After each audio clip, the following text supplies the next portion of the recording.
good morning, Get more signature stuff. agents. I wasn't sure Todd was gonna be here, he's been on a trip on the East Coast, but he made it. And all the other managers are at the State Board of Directors meeting. So you're kind of stuck with me, but we have some entertainment for you. First of all, any wants and needs? Oh, well, let's hear about it, Jay.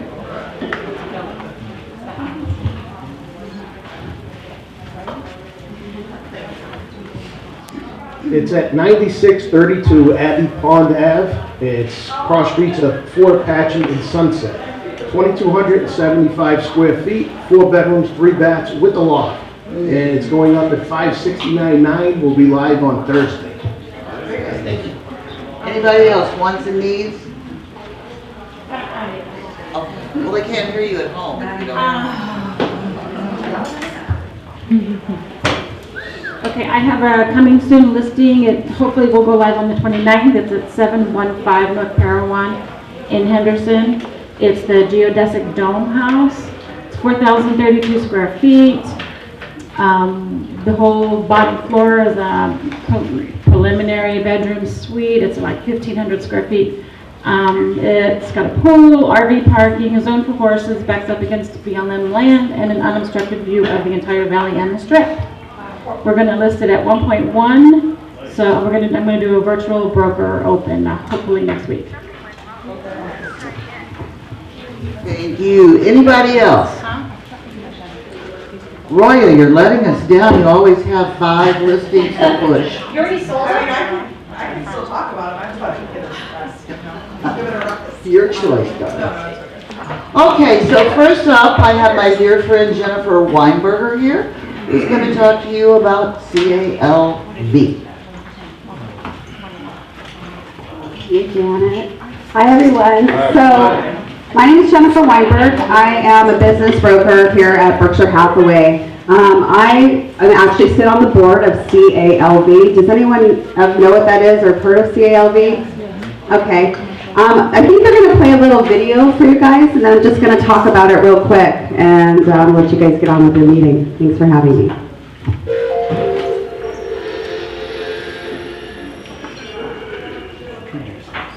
CALV is the Commercial Alliance Las Vegas.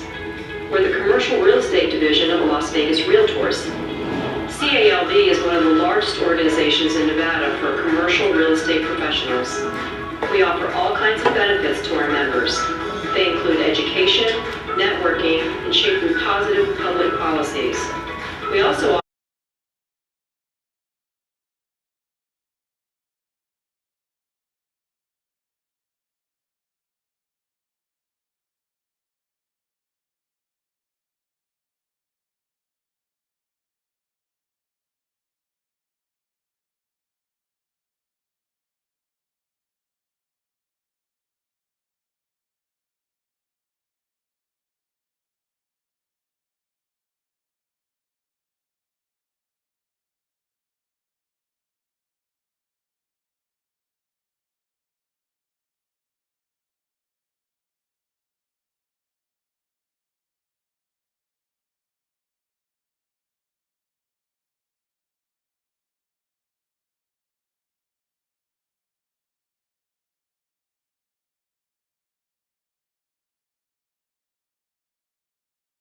You guys do residential, and maybe some of you guys do some commercial, I'm not sure.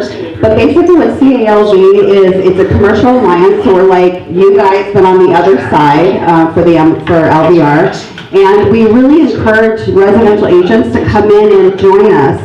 Like they said, I'll just go through a few things. We have over 700 local members. A lot of those are residential agents. But it gives you guys a chance to really get to know, you know, as we say in my business, you know, never, or in commercial and business brokerage, you know, never do a deal that you are not familiar, don't have, you know, don't have the ability to do. We always want you to refer it out. The broker wants you to refer it out. But anyway, we have, like, I'll just tell you, when I first got started, I was residential, and I started dabbling a little in the commercial. I didn't have any forms.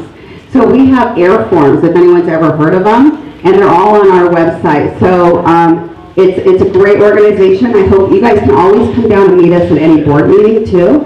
But we highly recommend, if you guys want to join us, we have tons of residential agents, and it kind of gives everyone a chance to really get to know each other, and we have some great benefits. So I just wanted to bring that to your attention, and hope that maybe you guys will want to join us. Yeah, the pricing, I believe it's $200, but they prorate it. It's kind of like your MLS dues, you know. So if you guys are interested, you can call the 784-5000.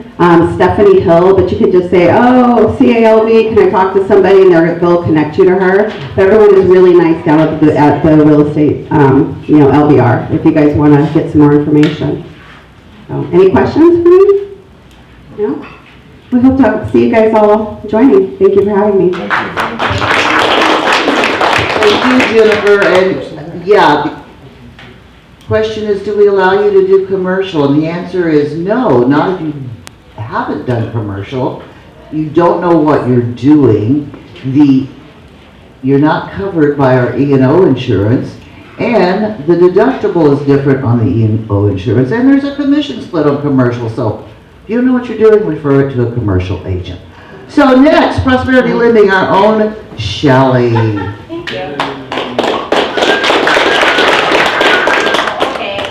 I'm the hype woman, right? Happy Tuesday, everyone! Do you guys know what today is? Solid Tuesday. Taco First Tuesday. day of summer. Wow, I have no idea. So, today on my calendar is National Selfie Day. How many of you would love to have a chance to win a $100 gas gift card? I know, Jason's like, I don't need gas. Okay, fine, a $100 gift card. Okay, so on your tables you have a selfie stick. Thank you, Vanna. A selfie stick, yes? Yes. So I put a pink Post-it note so you remember what the actual challenge is for. The selfie stick looks like this. I put it on here, handy dandy. You'll actually be able to use it on other things. I didn't download the app, but you can actually use this little button. So you're going to strike a pose, okay? You guys know what that is? We're going to do that together. Ready? Say cheese! Cheese. All right. Then, so you write this down on your selfie, your Post-it note, so you guys remember when you guys do this today. You're going to strike a pose. Okay? And then you're going to post it on, how many of you have Facebook? Okay, cool. Instagram? TikTok? Snapchat? MySpace. MySpace? Wherever, you have, there are rules. So you have to tag a broker and a Prosperity Lending Loan Officer. So who are your Prosperity Lending Loan Officers? Shelly Panzarella. You can find me on Instagram at Shelly Panzarella. There's Myra Talley. Hers is mtally6973, if I'm not mistaken. Tony Aspin. I'm not quite sure he's on Instagram or TikTok. He still might be on MySpace. But find Tony Aspin. Jason, where are you at? Jason Mavora or Mavora Team on Instagram. Gabby Dela Cruz. She's also Gabby Dela Cruz on Instagram, and then Beverly Peters as Beverly Peters on both, I think, Instagram and Facebook. Okay, easy to do, but there's more. Hashtags. In order for us to find you guys through this week, actually today, make sure that you hashtag Signature Life. You guys know how to do that? Everybody, Signature Life. Prosperity Lending, PROSPERITY LENDING, and National Selfie Day. I left this up here for you guys. Or you can just take a picture of it like Todd. And then the most important thing is to what? Have fun! So make it the most creative selfie you can come up with. You guys are all realtors, if it's maybe at a house, if it's your for sale sign, if it's a closing, whatever it may be. Are you guys clear on this? All right, so you're going to post that, and then next week we will give away five $100 gift cards. So all of you are eligible to win one of the $500 gift cards. You guys excited about that? Yeah. It's Tuesday! All right. One thing I want to share with you on a mortgage-related side is the FHA Kitty loan. Have you guys heard of that? Say it again. The Kitty loan, Kitty condo loan. How many of you have just experienced your high school kids graduating from college? From high school, and are about to head into college? Anybody go through? I don't know, some may have. How many of you have clients who may have just gone through high school graduation or are about to go through high school graduation like myself next year. I'm not sad at all. Okay, so this is the FHA Kitty condo loan is what it's called. It's an FHA loan, so you can put 3.5% down. Your child, the kid, actually is the primary resident as they occupy a school. So the reason it was called FHA Kitty condo is the goal was, or the thought was, that the parents would purchase it for them when they go to college at a, say, condo. So it was labeled as Kitty condo. I actually pulled up this information. So the kid is owner-occupied primary residence. They have no income, right, because they're just going into college, but they take the occupancy as primary residence for FHA financing. It's a lower interest rate. They go with whatever the current market interest rate is at. The number one thing that you have to do is have your child get a credit score. You can actually do no FICO score, but it is better from a rate standpoint if you can get your kids to get credit. How would you do that? How would you actually go to get your kid to get credit? Authorized user. Did you guys hear that? What? Authorized user accounts. Now, I would maybe say don't give your kid a credit card that has a $60,000 limit on it and expect your child to be super responsible, because we still need them to be responsible with it. But you simply putting that on to one of your credit cards that you use and you are paying the bills timely on will actually help them to build credit. Just the same way as if when you first started out with credit. That's one thing that for my daughter personally, she's got a credit card today and she now has credit. She has a credit score. Go ahead, Chrissy. Minimum age for this loan? She was 16 when she got it. Really?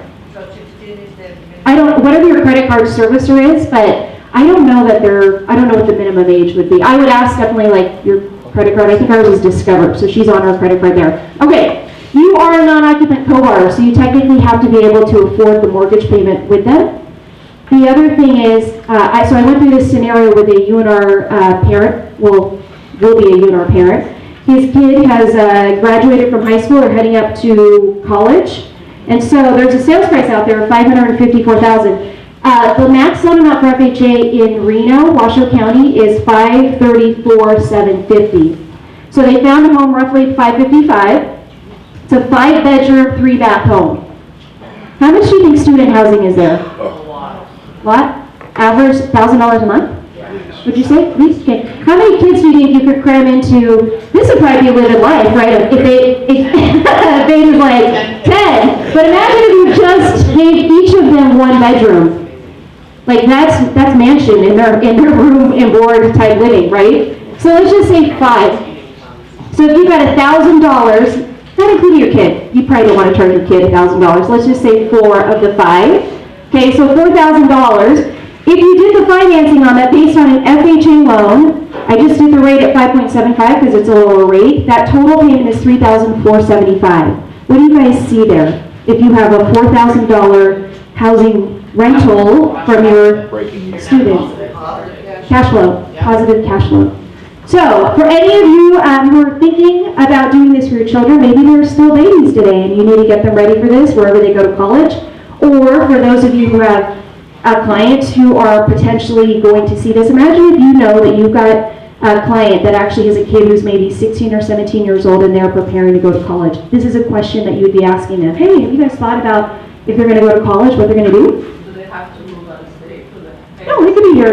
Yeah, they could be here. Yeah. Is it strictly college, or could it be an adult child as well? It can be an adult child. The reason I threw this out here is because taking it from the concept of an investment property. But you absolutely can do it. You can pay for your non-occupant co-borrower for your child. So they have to have the same last name? How do they prove that they're your child? Birth certificate? I need adoption papers, whatever. All right, any questions? Yeah. So they don't have to be a student? No. They don't have to be a student. The number one premise around this is that the child is going to own or occupy the property. So you couldn't have them living with you, saying that you're going to buy a home in Reno, right, using FHA financing, but they never moved to, there's no motivation for them to occupy that property. Job. So it's just a co-signer loan? Basically, yeah. Co-signer loan, but it's not an investment property. Because what is an investment property for you? You have to put 20 to 25% down, right? Different. You don't, right? What's that? This one you don't. You're going to put 3.5% down. And it becomes an investment property for you, right? Different than, yeah. So does the kid have to be able to qualify for this? Oh, you're No, you're qualifying on it yourself, yeah. Is there an age Age, like? you still have to be 18 years old. That's why I say A college. little bit of maximum. Maximum, no. The kid's 35 years old. Yeah, you're a non-occupant co-bar in that case, yeah. How many of those can you do? So keep in mind, it's still primary residence, right? I mean, if your kid went to every single college in the country, maybe that would be the case. Or maybe, I have 3 adult children. yeah, you can do it, absolutely. As long as you can qualify for the 3 kids, Going shop. 3 mortgages, yeah. How long does the child have to be the primary resident? So it follows the same standards for FHA. What is the rule of thumb for owner occupancy to live in that home? Technically 1, right? And really, there's no mandate. A lot of the lenders just put in their deed of trust that they want them to live in the home a year before they, or otherwise they'll call the note due, but stuff happens. I know somebody who went to UNR and within the first semester could have cut it, came home. So, yeah. But obviously, like you said, just to reiterate, if you have 4 or 5 kids and you're like, oh, great, I'm gonna go pick up some investment properties, you still have to qualify You do. for that. That goes against your debt to income ratio, right? It does, absolutely, yeah. You still have to be able to qualify, but the point of this is to open up your eyes for different opportunities that are out there for you, right? So if you have people that you're talking to, or if you have clients today that you could reach out and touch, this could be a talking point for you. Yes? Helpful information? I think that's awesome. Yeah. Yes. Online did this a year ago. I did that exactly 1 year ago in Reno. There you go. I mean, honestly, my daughter is, I'm preparing her for this. We're not quite sure where she's going to go to college, but I've already gotten her credit established. She's on one of my credit cards. I don't plan for her to go to work while she's in college. Even if she did, it'd probably be like part-time, so you really can't use that income. But we will look to buy a property that we can actually have her occupy as a primary residence, and we will fill it with other students in there so that it does cash flow. And it still follows the FHA primary residence. Does it have to be in a college town? It doesn't, no. I mean, technically, the only reason I say this is because if you're thinking about it from an investment standpoint and you have children, and honestly for myself personally, this is what I'm going to do. Because she can qualify for FHA financing as long as it's within the FHA maximum limit. I have investment properties today, but I don't want to, if I don't have to put 20 to 25% down, why, right? Does it make sense? This is an investment opportunity where you put down 3.5%. This is huge. Yeah. 20%. So all of the concerns about age and about, look, this is an opportunity to find investment property at 3.5% down. How's that? Yeah. Yes. That's important, not all Yes, Jason. On investment properties, does Fannie Mae and Freddie Mac add anything for it being an investment points-wise? Oh, it's much higher interest rate and it potentially costs. Right now, if you put 20% down, you still are probably going to end up paying a discount point on that just to get a good rate. And how much does FHA charge for it? We don't charge any discount points, right? And so this rate I pulled up, the 5.75 was from today. But your kid has to have credit, so that would be the number one thing. Prepare your child in about 6 months. If they get on as an authorized user, they should be able to pop a credit score. Obviously, there would be a title. Oh, yeah, title, of course. Yes. Could he do a fourplex, live in one and rent Yeah. out the other 3? You can, yeah. Can I do it? Multifamily. Locally? Do I have to do that in the city? You can, absolutely, because your child is the one taking owner occupancy on it. Yeah. Does the max purchase price go up if they do a fourplex instead of a single? Yes. So I don't know that number. Jason, do you have that number? I know for fourplex is like almost 800,000, yeah. Yeah, so imagine if you go somewhere and they buy a multi-family, and it doesn't have to be college-based, but you ultimately are using them as the occupant. They're going to occupy that one unit. You could purchase that 3.5% down. I think it's up to 800,000 for Vegas, and then you can rent out the other units. I love all of the juices flowing in here, all the creative mental juices flowing in here. Sorry, was that inappropriate, Beta? Sorry. Go ahead. You cannot use it to qualify. No, you do have to be able to qualify for the property on your own. Great question, but. Let's say a year down the road your child moves out or whatever, you can actually count that as rental income later down the road to qualify for other properties, as long as you document it. Any questions? Any other questions? But now, if you get a fourplex in your... You can. On your fourplex you can. Yeah, I apologize. Christina, on a fourplex you can use the other 3 units for rental income to qualify. Great question. Okay, so next week what are we doing? Today is National Selfie Day. Yes, you're gonna take a picture, you're gonna strike a pose, you're gonna post it, you're gonna tag your broker, you're gonna tag somebody from Prosperity Lending, you're going to hashtag Signature Life, Prosperity Lending, and National Selfie Day, and then next week I will be back with 5 $100 gift cards to hand out to the winners. Cool? Yes. All right, thank you guys. Thank you, Shelley. Shelley always keeps it upbeat and entertaining. So, Lois, our educational chair, do you have anything? We've got CE tomorrow. CE tomorrow, 10 to 1. Yes. Law? Law. CE tomorrow, 10 to 1 law. If you need law CE, remember you need 36 credits now. Register for the class. Okay, so what we're going to do today is we're going to play a game. And I actually have prizes. And this is participatory. What does that mean? You have to participate. So we're having issues with, there are certain forms for certain situations. But most of you don't know the form you're supposed to use, so what do? Addendum. You use addendums for everything, and there are specific forms you need to use. So I gave everybody a piece of paper, and you're a realtor, so you should have a pen. And I'm going to give you a scenario, and then be very honest, because we're going to tally these up for a winning score at the end. If you know the answer, write it down. The question is there a form for that? So, ready? And you at home can participate, but because you're not here, you can't win a door prize. Sorry. So, first question. My seller does not want a lockbox on the property. Is there a form for this? Write it down. Write it down.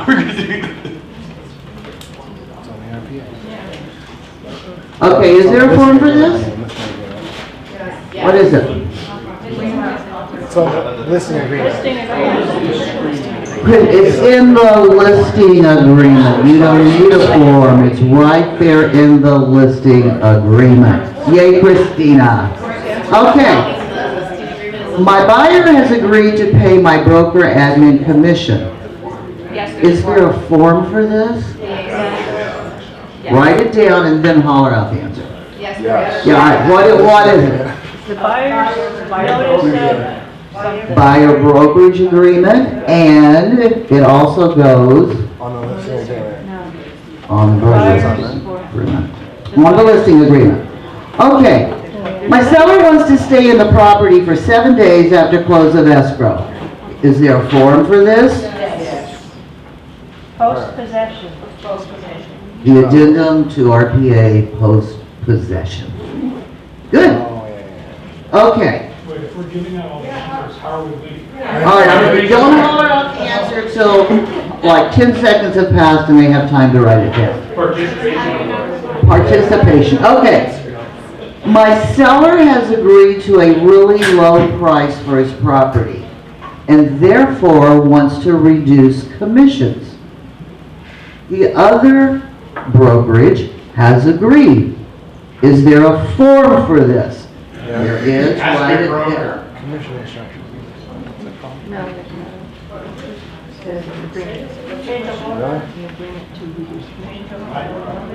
I know you know, Todd. Is there a form for this? Yes. You're close. Todd? Change of what? Change What are you changing? Change of, what are you changing? Broker compensation. Change in cooperative compensation agreement. Okay, my buyer's lender is not going to have the appraisal done in time to meet our deadline. Is there a form? Write it down. My buyer's lender is not going to have the appraisal done in time to meet our deadline. That's what I would do. I would just stay in appraisal. What's the form? Addendum. Addendum. I'm selling property in Pahrump. Is there a form? Yeah, I mean, I'm on. Wait. Don't holler it out yet. Okay.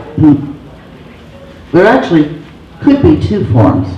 What is one? Nye County. The Nye County disclosure. And the other one, depending on where the property is located in Pahrump, I heard somebody say it, but you can get credit if you just have one, is open range. Okay, I have decided to share my buyer with another agent. Is there a form for this? Referral. Write it down. Referral. And what is it? Referral. Supplemental duties of. Duties owed. Referral fee if Duties owed is a fee. Well, I'm not referring it out, I'm just sharing it with them. Duties owed. Disbursement? The second page of the duties owed. You need to add that agent to the duties owed. Okay. Yeah, there is, if there's more than one agent acting in the transaction. You have like Teams have a page that lists all their people, Todd? They'll also need to check on the original duties owed that there is a second agent involved, and then add that second agent. So if you've already got a duties owed done, you need to go back and redo that, checking the box that says, yes, there are additional agents. No, I'm good. Okay. My seller does not want other agents to know if he receives more than one offer on his property. Is there a form for this? The listing agreement. Slower. Christina's right. It goes in the listing agreement, not a separate form. Check mark.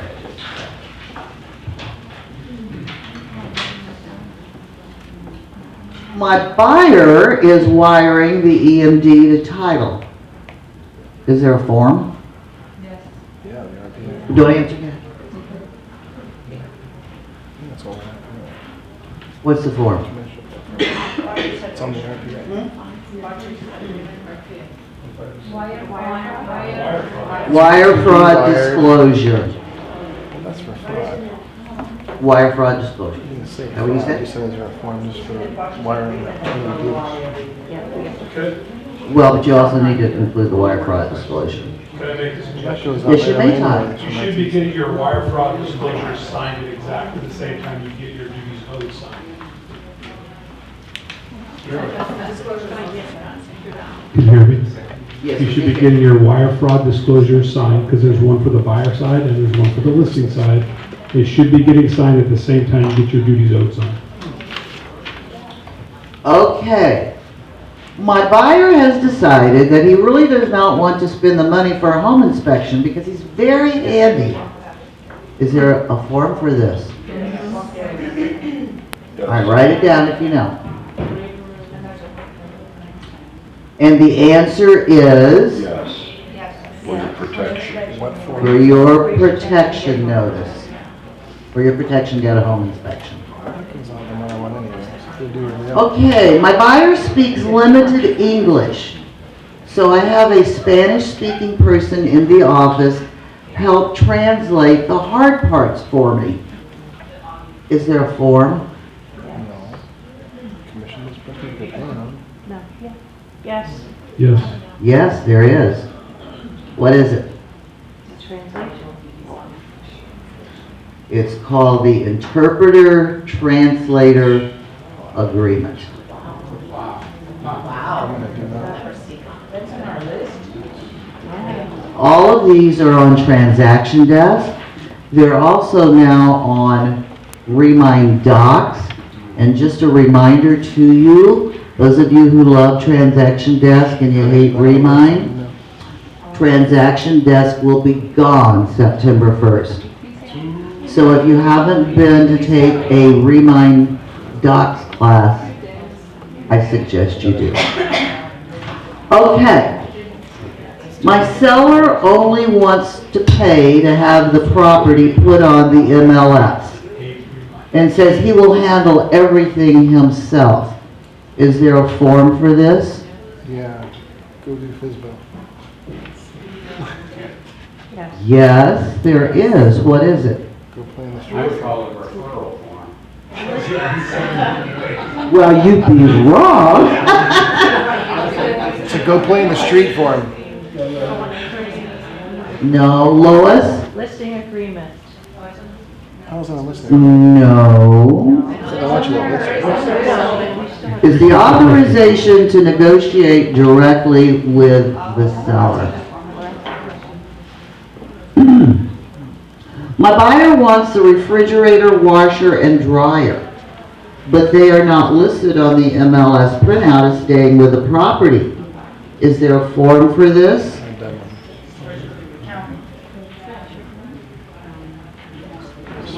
No, there's not.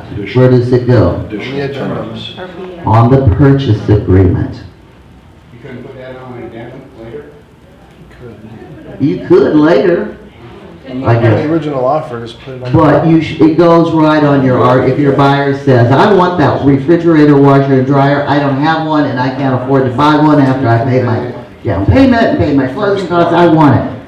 Put it on the RPA when you're writing the offer. You should be asking these things when you're going through the personal property section of the RPA. Okay, my buyer wants a home warranty that will cover all the appliances in addition to the home itself. Is there a form for this? No. Goes on the offer. Goes on the RPA. Christina? I'm sorry? You could write it in the offer and you would have the buyer figure out what the home warranty is he wants, what it costs to add the refrigerator, washer, and dryer, and if you're asking the seller to pay for it, write that amount in and under home warranty. Who's paying and how much are It's they on the paying? RPA, you can put, if you want to pay warranty or not, you can check a box for how much.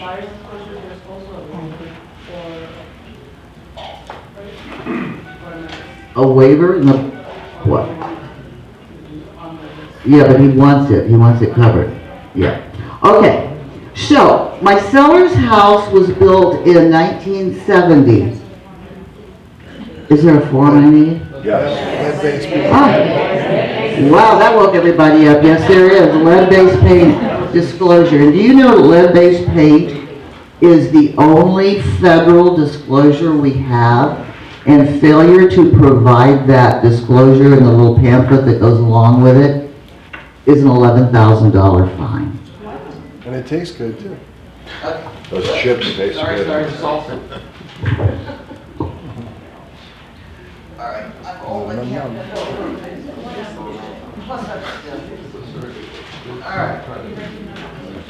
Eating the lead-based paint chips as a kid, that's what happened to me. When you were- Okay, I'm Wait on representing that. both the buyer and the seller. Is there a form?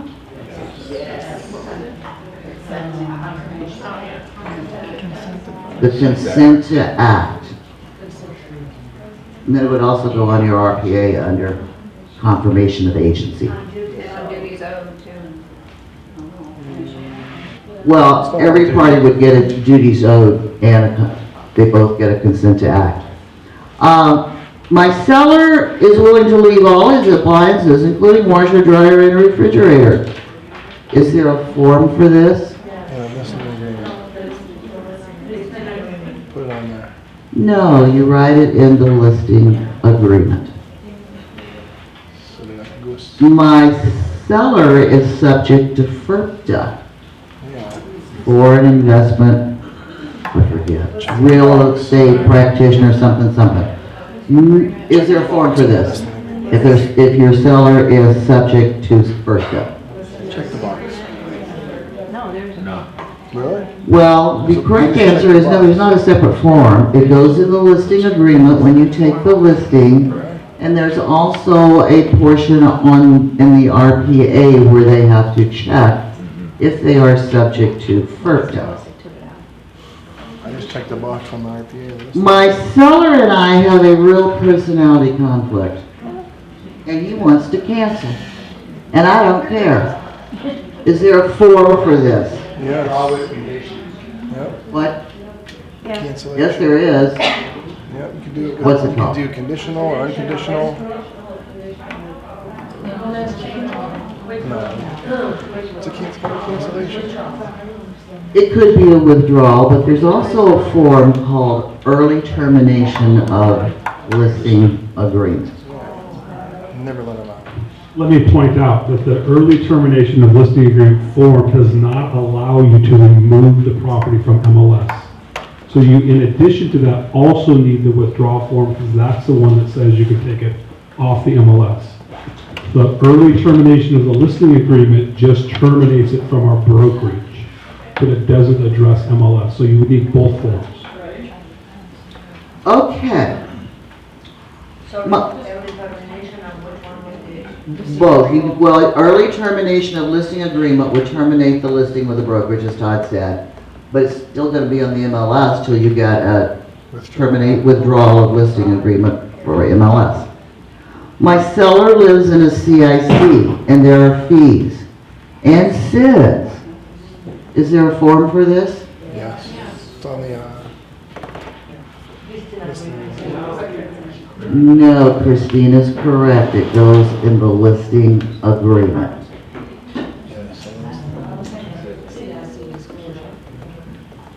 That's to the buyer. That's different. Okay, my buyers found a house they love. They need the equity out of their current home for the down payment. Is there a form for this? well, actually, it's a check mark. It's not really a form, it's a check mark. You just check mark the box that says, The contingent upon sale addendum. But you also have to check the box in the RPA that it is contingent, and then you have to attach the contingent upon sale addendum. Okay, my buyer, oh, Christine, I'm sorry. What about if they are not planning to sell but to take the equity? They would need to get that done prior to listing because to take the equity out, you have to do a refinance. And to do a refinance, it has to be off the market during the refinance. So you can't have a property listed on MLS while a seller is doing a refinance because a lender won't lend against the property if it's for sale. So they'd have to get that money out of their house prior to putting it on the market. And also check with the lender because sometimes they have restrictions on time limits. So they Yeah, may for make 30 you days. wait 6 months potentially before you can relist it.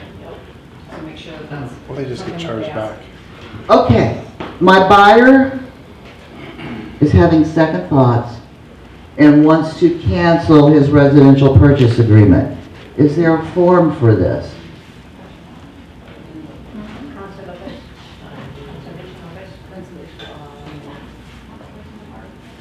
There is a form, and most of you are using an addendum. That's not the correct form. The form is actually called Notice of Cancellation of Purchase Agreement, Cancellation of Escrow, and Release of Earnest Deposit. So you have to deal with all three items, and most of you are just doing an addendum that says, buyer is canceling purchase agreement. That does not have it. You have to use the form, Notice of Cancellation of Purchase Agreement, Cancellation of Escrow, and Release of Earnest Deposit. This is the most underused form. It's probably the best form that protects your buyer at the highest level. And too many agents use an addendum that just says we're canceling escrow, but it doesn't address earnest money, and then you end up in an earnest money dispute because you didn't address that in your addendum. So if you haven't used that form, go get it and read it so you know what it says and how to use it. It's the best. Okay. My buyer, who lives in New York, saw a house on the internet that she loves, and she wants to make an offer today before it's taken. Is there a form I need?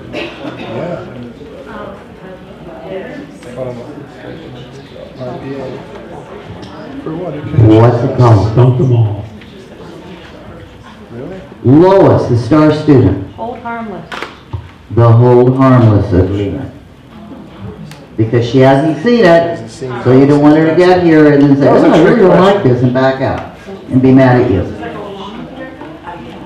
My buyer wants the seller's patio furniture. Is there a form for this? Super thin and shit. It's called the patio furniture release form. Patio really, get out of here. No, there's not. You would write it into the residential purchase agreement. There's no form to ask for patio furniture. You can ask for anything you want, doesn't mean you're gonna get it. Christina? I wish there's right an addendum for that, because we shouldn't go for, it is a loan, there shouldn't be a furniture part of the residential. Well, they're not asking for any value on it, it's being left. You can do that. Don't give her lunch, I'm never gonna this. You know, right under where it was following items are included and as is, no value, the line's right under that on the RPA is where it goes.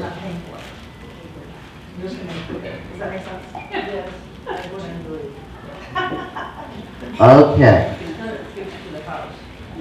Oh, wait a minute, I did this page.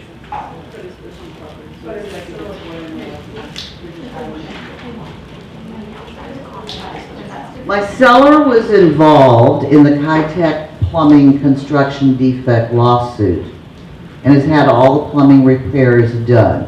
Is there a form? Just check mark there as a construction defect. Yeah. Construction defect disclosure and waiver, say, hey, we had this, it's taken care of, it's all gone. My buyer is wiring. Question. Is the seller required to volunteer that form if it wasn't asked for in the RPA? Yeah, Disclosure. Yeah. SRPD. They know about it. Are you yelling at me? Disclose it. What? Are you yelling at me then? No, I'm just She's yelling always at everybody else. Okay, my buyer is wiring his closing costs and down payment to title. Is there a form I need? Oh, we did that one? I thought we did the seller. All right. By the way, do you know that the state of Arkansas makes the buyer, first of all, they will not do any closings on Friday, because if there is wire fraud, by the time they found out about it, it's 5 o'clock on Friday afternoon, and it's too late to notify the feds and the bank. So they don't do any closings on Friday. And also, they require the buyer to purchase a insurance policy that covers everybody regarding wire fraud. It covers the title company, it covers the lender, it covers the buyer, it covers the seller. And guess how much it costs? $25. So I don't know why we don't have this, but the state of Nevada does not, but Arkansas is required. Just a little bit of trivia. Okay. My seller refuses to have a sign. Is there a form for this? Yeah, it's on the listing agreement. No, there's not. It's in the listing agreement. Check. Okay. My buyer wants to get out of his buyer brokerage agreement. Is there a form? Can't do it, no way whatsoever, no way, nope, nope, nope. You're there. Yeah. It's called Buyer Brokerage Agreement, Early Termination Addendum. Now, I just want y'all to know now, you've been on Forms Committee, I've been on Forms Committee, I can't remember when it was, maybe 10 years ago. You think the title of these forms are ridiculous and you can't find them when you're looking for them? I just want you to know that they are much, much easier than they were. Because I can't remember how long ago it was, maybe 7 or 8 years. The Forms Committee went through and actually gave a lot of these forms what agents commonly call them. They changed the name. So they're not nearly as complicated as they were, say, 10 years ago. Okay, my buyer wants to buy a FSBO. The seller is willing to pay me a small commission. Is there a form for this? There is, and what's it called?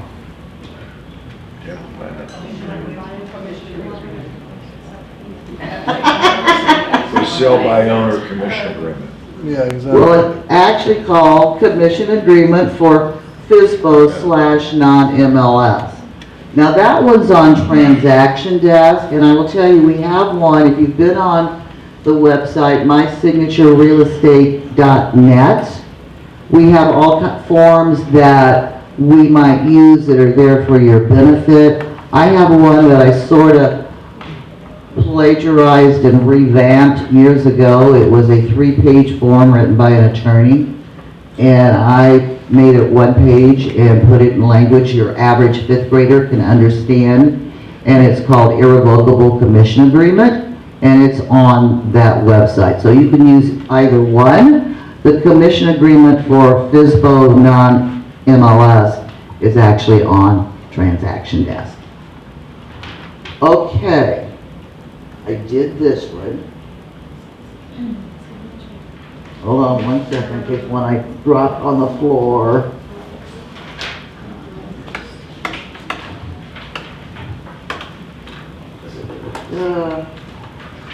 One more check.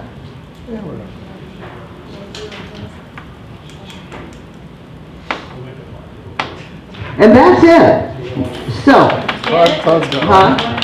Lois. Did I see there's a new CICA receipt form? There is.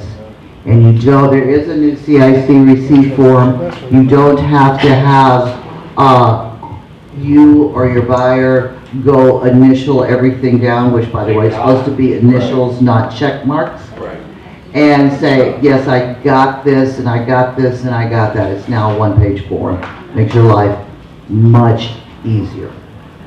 So, now I want to talk about upcoming events. First of all, for those, Shelley talked about college kids. For those of you who have kids, grandkids, spouses, a family member who's going to be going to college in the fall, LVR gives out a ton of scholarships. You can get it, you can apply right now as someone who's going off to college in the fall or will be returning to college in the fall. Go to the LVR website. The form is on, I believe, the first page. You have to click to get to it. But the deadline for turning in the application is June 27th, so it's not that far away. And just so you know, I have served on a scholarship committee, and pretty much if they meet the criteria, they have the grade point that they're supposed to have, and they have a few little extracurricular activities, everybody gets a scholarship. Now there are criteria, but they don't weed them down. They give out lots and lots of scholarships. So if you have a student, a grandchild, whatever, you might want to think about it. Now on Thursday here, we're having a lunch and learn by Driggs Title, and it's on a new way to farm. And they're going to give you an app on this program, and that's about all I know, but you don't have to go door knocking. You can take care of it all right from the comfort of your office. Because they're bringing us lunch, you do have to RSVP, and it was in your newsletter that came out Saturday, whom you have to RSVP to. It's only an hour, 12 to 1. And there's a flyer hanging out there on the wall above the computers that also gives you the email address to RSVP. And I also want to talk about the LVR General Membership Luncheon. In case you are new and you don't know what that means, you are all part of the general membership. So therefore, you are all invited to the general membership meeting on Friday, July the 8th, at the Four Seasons. Starts at 10, doors open at 10:30. Come in, visit all the vendors, the title companies, the home warranty people, the home inspection people, the lenders that are all have booths setting out in the hallway and giving away stuff. You can get all the pins you'll need for the next year. You can get notepads. You can get all kinds of stuff. And then lunch is served. Lunch at the Four Seasons is always excellent. The program is going to be meet the candidates running for LVR Board of Directors, because here's what happened.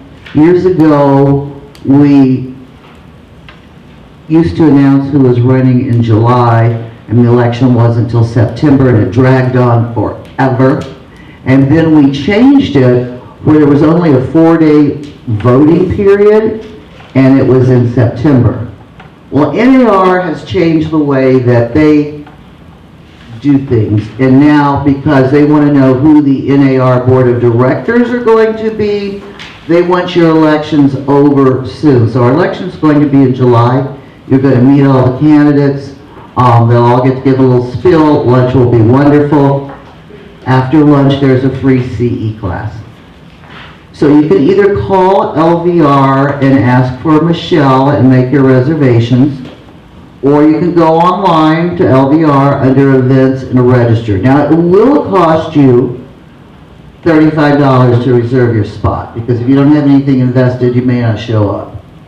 If you show up and sign in, that $35 goes on your agent account.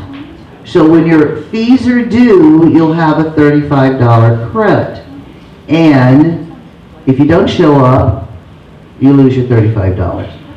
And there's also a free CE class, so you can just make a day, plan on taking all of Friday, July the 8th, and spending it at the Four Seasons. And one more thing I want to say is, you've all been billed for your Central Lock key fees. They are due July 1st. If they're not paid by July 5th at 5 o'clock, you're going to get a late fee and your key will be cut off. You cannot access any property. So be sure you paid your fees. Does anybody have anything for the good of the order? Todd, go. So I currently sit on the State Forms Committee. Actually, I don't know if it's a committee or a PAC, but anyway, I meet every Thursday with a bunch of people in the state, and we are revamping the residential purchase agreement. If there's anything in the RPA that you don't like, or that you want changed, or that you have input on, I would ask you to email me. I will also tell you, don't call me. This is not an open opportunity for you to take up 2 hours of my time yelling at me about the RPA. Send me an email. These are the things I don't like. This is something I would like to be put in there. We are revamping it and hope to have it active sometime this year. And I'm looking for input on things that you don't like, things that you do like, so that we can put out a new RPA that will, it'll be a statewide RPA, and we want it to be something that all the agents are excited to use rather than one that's vague and doesn't work well. So again, please send me an email. Happy to discuss whatever your input is through email, and then I can present that to the committee. But yeah, don't call me about it. That's the big difference between Todd and me. Don't text me on the app, call me, pick up the phone, let's have a conversation. So, and for those of you who don't know a little background history, we did try to do a state RPA years ago, and after a year or two of working on it, the North decided, no, we don't want to use it. So we, LVR, which was GLDAR, copyrighted it, and it's now our form. But now Incline Village pays us to use our forms, and then Elko pays us to use our forms. There's only two holdouts, Sparks and Reno. And they're both on board now. They'd like to have a statewide, so it's going to work out this time, I think. And it should be a lot better. We're taking information from multiple states and different RPAs throughout the country that work better than ours. One of our biggest challenges in our RPA is E&D disputes. Nevada is #1 in the country for E&D disputes that we're trying to resolve how that works in our RPA. So again, if there's anything that you want to see in there that you don't like that's in there, that you send me an email, happy to review it and put it in front of the committee, and then it's not a decision I get to make. We'll get it in front of the committee and see if anybody else agrees with you. Okay, if you are a new agent to Signature, not necessarily a new agent, but just new to Signature, orientation in this room at 11 o'clock. Thank you very much. Have a great day. Thank you, Janet.